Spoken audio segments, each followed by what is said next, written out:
до нас не дошли, они где-то зависли или их увезли вот вместе с теми миллиардами, вот кто с этим разберется? У меня вот такой вопрос. И, конечно, хотелось бы, чтобы налоговая служба наша, вот мы хотя и маленькое предприятие, мы всегда исправно платили налоги, исправно платили все, что положено, и в пенсионку платили, и такие-сяки, все платили, по своим счетам тоже платили, но с чем я сегодня столкнулась? У нас маленький город, мы задолжали типографии, мы задолжали поставщикам бумаги, и знаете, какое отношение? Знаете, что говорят нам? А вы что такие дураки, держали деньги в банке так-то? Понимаете, ну посмотрите на меня, я на дуру очень похожа или как? Что я хочу? Тут собрались все люди, которые дураки или как? Понимаете, вот это унизительное отношение к нам просто выбивает из колеи.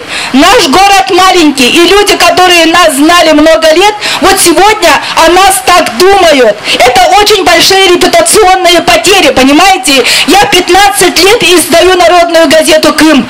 Я 10 лет издаю детские издания. И сегодня я оказалась дура по вине обычных воров. Понимаете, обычных воришек. Кто они и кто я.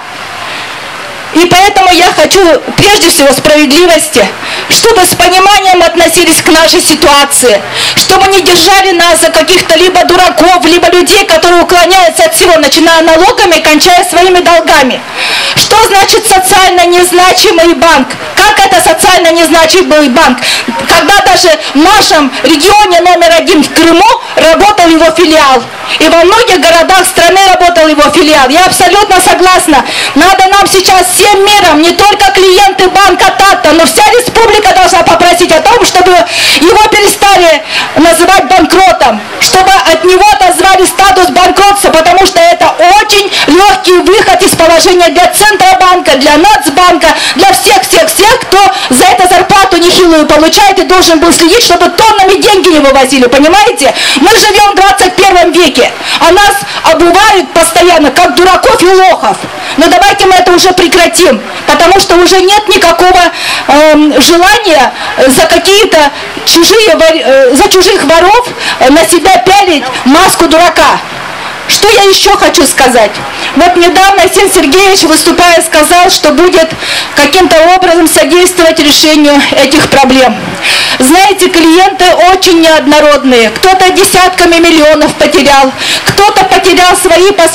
Были счета еще общественных организаций. Что я вам хочу сказать?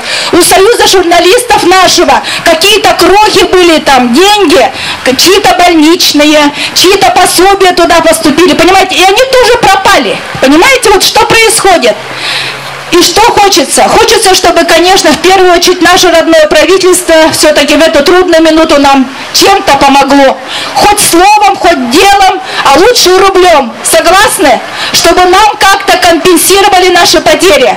Это во-первых. Во-вторых, необходимо внести конструктивные предложения. И надо об этом садиться, и не надо это, вот как я сейчас выступаю, в эмоции переходить, а надо очень четко и по-деловому садиться, формулировать наши встречные предложения нашему правительству.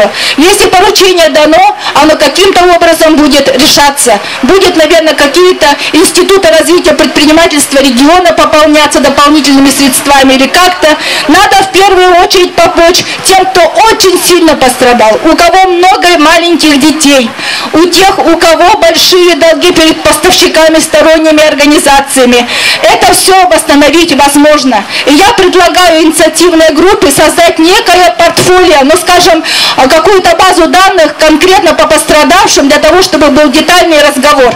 Вот я вижу, Денис Адамов стоит, вот наш журналист, это наш коллега, человек, который очень много защищает интересы предпринимателей. Денис, у меня к тебе просьба, пожалуйста, свяжись со своими коллегами в других регионах, где был банк так-то, и давайте мы попытаемся хотя бы в информационном поле доказать, что не только одни мы лохи оказались в Якутии, что такие же лохи есть и в других городах Российской Федерации, и надо прекратить, чтобы закрывался за высоким забором Центробанк, Нацбанк, и как будто я не я и попа не моя, понимаете? Вот сейчас они приняли вот такую позицию. Но что я вам хочу пожелать, дорогие товарищи по несчастью, скажем так. Но, с другой стороны, мы еще не такое проходили в этой жизни, да. Несчастьем это, конечно, не назовешь, но, тем не менее, это очень трудно. И каждый раз, вот на протяжении 10 лет, не было года, чтобы было нам легко. Но все равно одно за другим испытания валятся и валятся на нашу голову. Ну сколько уже это можно терпеть?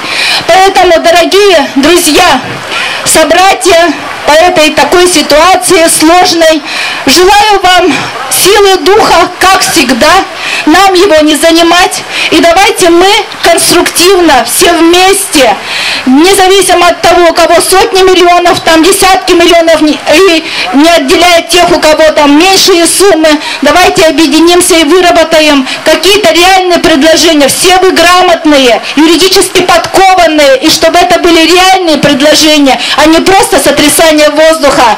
Всем нам удачи, дорогие мои!